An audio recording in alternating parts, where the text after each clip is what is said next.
मैं पादरी आइजक मन Saint Thomas Methodist Church Hisar और उसकी पूरी कलीसिया और पूरे समाज की तरफ से आप सबको क्रिसमस की हार्दिक बधाइयाँ देना चाहता हूँ, शुभकामनाएं देना चाहता हूँ। और मेरी प्रभु से प्रार्थना यह है कि ये क्रिसमस हम सब के लिए एक नई आशा का प्रतीक बने और हमारे दिल बदले कि हम परमेश्वर को भी अपने जीवन में पहचाने और उसकी मर्जी को भी अपने जीवन से पूरा करें। प्रभु यीशु मसीह का जन्म आज से 2000 साल पहले एक चरनी में हुआ, इज़राइल के बेथलेहम में। वो वहाँ गए थे उसके माँ बाप, क्योंकि जनगणना हो रही थी और उन्हें अपने गांव में जाकर अपने नाम दर्ज कराने थे।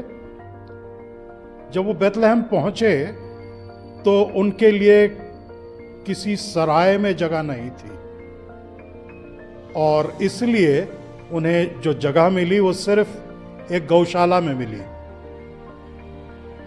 गौशाला में जो उन्होंने जन्म लिया वो परमेश्वर की मर्जी के मुताबिक था, क्योंकि परमेश्वर चाहता है कि वो हर एक के लिए हो, किसी एक समाज के टुकड़े के लिए नहीं।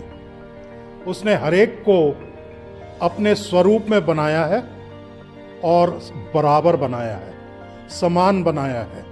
और वह चाहता है कि दुनिया इस बात को लेकर चले और आपस में किसी भी किस्म का भेदभाव ना करे। प्रभु यीशु मसीह ने जब अपनी सेविकाएं शुरू करी तो उसने हम सब के लिए 2 नियम छोड़े। पहला ये कि परमेश्वर अपने प्रभु से तुम अपने पूरी दिल, पूरे जान, पूरे तन से मोहब्बत रखो, और दूसरा जो उसके समान ही था कि अपने पड़ोसी से अपने समान मोहब्बत रखो।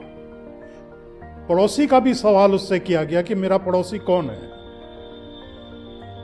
तो जैसे हम समझते हैं कि हमारा पड़ोसी हमारे बगल वाले घर में या मोहल्ले में रहने वाला है, वो उसने समझाया कि वो नहीं।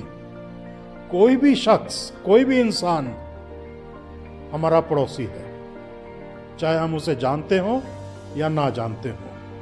और हकीकत यह है कि अगर हम इस भावना को लेकर चलें तो हमारे बीच में एक ऐसी सद्भावना बनेगी कि कोई इनजस्टिस नहीं होगी, कोई परेशान नहीं होगा, ना किया जाएगा। हर एक शख्स खुशी से रहेगा जो परमेश्वर की मर्जी है, क्योंकि परमेश्वर ने हमें इसलिए नहीं बनाया कि हम दुखी रहें, उसने इसलिए बनाया कि हम खुश रहें जब तक उसने हमारी को जिंदगी दी है। और ये बड़ा दिन क्रिसमस इसी चीजों को हमें याद दिलाता है।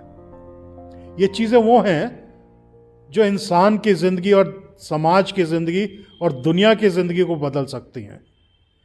परमेश्वर सिर्फ ये नहीं चाहता कि धनवान और बड़े लोगों के बीच में वो परमेश्वर कहलाए।